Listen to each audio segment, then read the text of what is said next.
अभी तक देखिए क्या क्या हो चुका है आपका। एक तो नेगोशिएबल इंस्ट्रूमेंट की डेफिनेशन हो चुकी है, उसमें केवल 3 तरह के जो इंस्ट्रूमेंट हैं वो नेगोशिएबल इंस्ट्रूमेंट एक्ट में कवर्ड है। प्रोमिसरी नोट है, एक बिल ऑफ एक्सचेंज हो, तीसरा है चेक। प्रोमिसरी नोट डेफिनेशन हो चुकी, बिल ऑफ एक्सचेंज की, चेक की, ये सब डेफिनेशन कंप्लीट हम लोग कर चुके हैं। इसके बाद 2-3 चीजें हो, जैसे सेक्शन 43 था। वैसे तो 2 लोग होते हैं इसमें, एक तो होल्डर और एक holder in due course. Holder in due course को 3 एक्स्ट्रा कंडीशन सेटिस्फाइड करनी पड़ती हैं। अब वो 3 एक्स्ट्रा जो कंडीशन है वो ये है कि आपको जो नेगोशिएबल इंस्ट्रूमेंट मिला होना चाहिए वो ड्यू डेट से पहले मिला होना चाहिए, बिफोर मैच्योरिटी होना चाहिए, कंसिडरेशन के बदले में होना चाहिए। वैसे तो कोई भी नेगोशिएबल इंस्ट्रूमेंट आप गिफ्ट भी कर सकते हो, किसी को कोई प्रॉब्लम नहीं है, वैलिड है वो। लेकिन जिसे भी गिफ्ट करोगे, जो पर्सन उसका जो होल्डर बनेगा विदाउट कंसिडरेशन बनेगा, तो उसे HIDC वाले कैरेक्टरिस्टिक्स प्राप्त नहीं होंगी। और तीसरी जो कंडीशन है वो है गुड फेथ की। तो हम जो भी क्वेश्चन सोल्व करते हैं, जब तक कुछ भी नहीं कहा होगा आपसे, मतलब ये तो फिर एक्सेप्शन पढ़ने पड़ते हैं हमें, लेकिन जब तक कुछ भी नहीं कहा होगा, हम लोग जो होल्डर के राइट पूछे जाते हैं हमेशा, जो भी लास्ट वाली पार्टी है वो ये पूछा जाता है सर्कमस्टांस क्रिएट करके कि आप राइट बताइए किस किस के ऊपर मुकदमा कर सकती है, किस किस के ऊपर मुकदमा नहीं कर सकती। तो हमेशा क्या हम लोग पढ़ते हैं कि सारी की सारी जो प्रायर पार्टियां हैं उनके खिलाफ मुकदमा किया जा सकता है, यही हम लोग पढ़ते हैं। क्लियर हो गई बात है। लेकिन अगर केवल आप होल्डर हो तो वो धीरे धीरे करके आपको पता लगेगा कि खाली अगर होल्डर होगा तो वो किन किन के खिलाफ मुकदमा कर सकता है, वो अलग अलग सेक्शनों में। जैसे अगर हम सेक्शन 43 की बात कर रहे हैं, बहुत अच्छी तरह रट जाना चाहिए आपको। तो उसमें कोई अगर नेगोशिएबल इंस्ट्रूमेंट विदाउट कंसिडरेशन दिया जाता है, एक्सेप्टेड किया जाता है, एंडोर्स किया जाता है, तो वहां पर जिन पार्टियों के बीच में लेन देन होता है वो अपनी प्रायर पार्टी को मुकदमा नहीं कर सकती। क्यों नहीं कर सकती? वैसे तो हम पढ़ते हैं कि जो भी होल्डर होगा सभी के खिलाफ मुकदमा कर सकता है।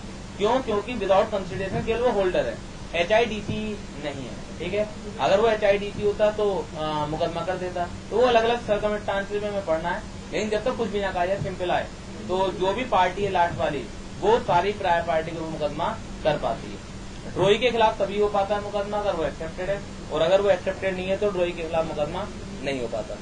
इसी तरीके से नोटिंग पढ़ा दी थी मैंने कि नोटिंग किस चीज के लिए होती है। इसके लिए इसके बाद एक्सेप्टेंस फॉर ऑनर है, पेमेंट फॉर ऑनर है, वो छोटे छोटे कॉन्सेप्ट थे जो हम लोग डिस्कस कर चुके हैं। इसके बाद एक नेगोशिएशन बैक था, उसमें भी कोई प्रॉब्लम नहीं आनी चाहिए आपको कि नेगोशिएशन बैक में जो इंटरमीडिएट पार्टी होती है, जो बीच वाली पार्टियां होती हैं, वो अपनी लायबिलिटी से क्या हो जाती हैं, डिस्चार्ज हो जाती हैं। क्लियर है। इसके बाद लेकिन वो पार्टियां डिस्चार्ज होती हैं जिनके लिए कि आप पहले से लायबिल थे। ये अलग अलग सर्कमस्टांस में देखना पड़ेगा कि किन के लिए आप लायबिल थे, किन के लिए लायबिल नहीं थे। ये रूल मत याद रखिएगा कि सारी बीच वाली पार्टियां मुक्त हो जाती हैं। वो वाली इंटरमीडिएट पार्टी फ्री होती हैं जिनके लिए कि जो पहले वाला ओरिजिनल एंडोर्सर था वो लायबिल था। इसके बाद एक चीज थी आपकी सेक्शन 20 में इनकोएट इंस्ट्रूमेंट। इनकोएट यानी कि इनकम्प्लीट इंस्ट्रूमेंट। तो इसे मैं दोबारा कराता हूँ, एक दो बच्चों की प्रॉब्लम आई थी इसमें।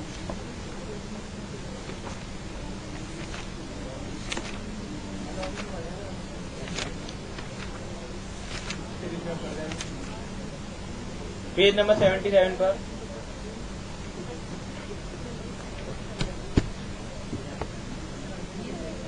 पेज नंबर 77 पर पैरा नंबर है 2.14 इनकोएट इंस्ट्रूमेंट। इनकोएट इंस्ट्रूमेंट होता है इनकम्प्लीट।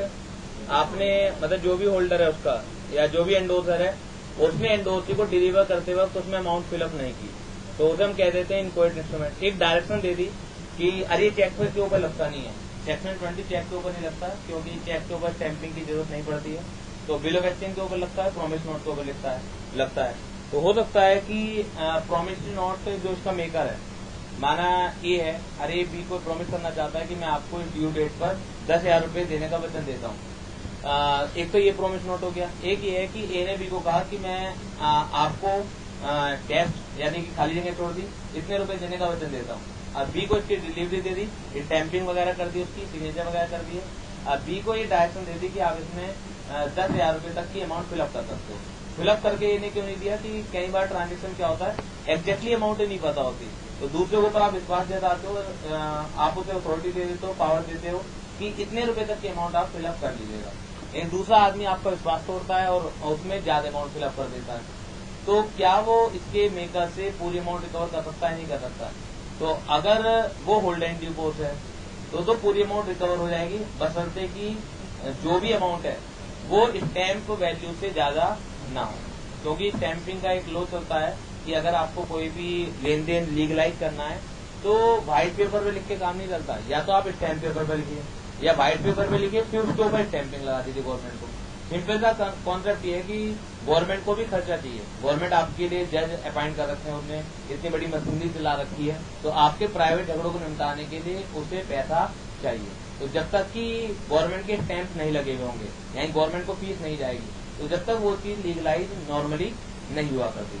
तो अगर स्टैंप शुल्क लगे हुए हैं पूरी अमाउंट के, तब तो होल्ड एंड ड्यू को पूरी अमाउंट रिकवर कर जाएगा, अदरवाइज उतनी कर जाएगा जितना कि स्टैंप शुल्क ऑथोराइज करते हैं। लेकिन अगर आप HIDC के अलावा हो कोई व्यक्ति, मतलब आप HIDC नहीं हो, तो आप केवल उतनी अमाउंट रिकवर कर सकते हो जितने की इंटेंशन थी। मेकर ने जो आपको पावर दी थी वो कितने की दी थी? मेरे एग्जाम्पल में 10,000 की दी थी। तो हो सकता है स्टैंप शुल्क 20,000 रुपए तक के लगे हुए हों और आपने 15,000 रुपए की अमाउंट में फिलअप कर रखी है, तो HIDC तो 15,000 रुपए रिकवर कर जाएगा। लेकिन अगर केवल आप होल्डर हो तो आप केवल 10,000 रुपए तक की अमाउंट ही रिकवर कर सकते हो इसके मेकर से। ठीक, अब आपके मन में अगर ये क्वेश्चन आता है तो मैं बारह बता दूं, किसे ये साबित कैसा होगा कि मेकर की कितनी इंटेंशन थी। जो भी हम पढ़ते हैं वो ये पढ़ते हैं ये चीजें साबित हैं, तो जुडिशरी को क्या डिसीजन देना पड़ेगा? अगर प्रैक्टिकली कोई चीज साबित ही नहीं हो पाती तो बात ही खत्म हो जाती है। प्रैक्टिकली यही साबित नहीं हो पाएगा कि ये इनकम्प्लीट था। हो सकता है जो इसका होल्डर है वो ये कहने लगे ये तो इन्होंने 15,000 रुपए फिलअप करके दिए थे, तो बात ही खत्म हो जाती है। ये तो हम यहाँ पे जो हम पढ़ते हैं वो तो ये है कि लॉ क्या कहता है, अगर ये चीजें साबित हैं तो किसकी लायबिलिटी कितनी है, किसके राइट्स कितने हैं। क्लियर? हाँ, अगर होल्डर और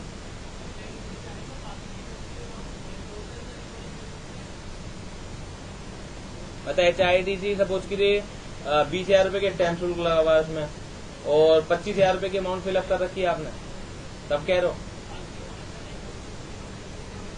ये इस बात पे डिपेंड करेगा कि नेगोशिएबल इंस्ट्रूमेंट में तो रिकवर नहीं कर सकते, बाकी भी कानून होते हैं। तो अगर ये साबित हो जाती है कि हाँ लेन देन है 5,000 रुपए का और एक्स्ट्रा लेन देन था, ये बात साबित कर दे तो रिकवर हो जाएंगे आपके। लेकिन नेगोशिएबल इंस्ट्रूमेंट एक्ट के तहत रिकवर नहीं होंगे। क्यों? क्योंकि यहाँ पर ये चीज साइलेंट है, यहाँ पर केवल HIDC को उतना अधिकार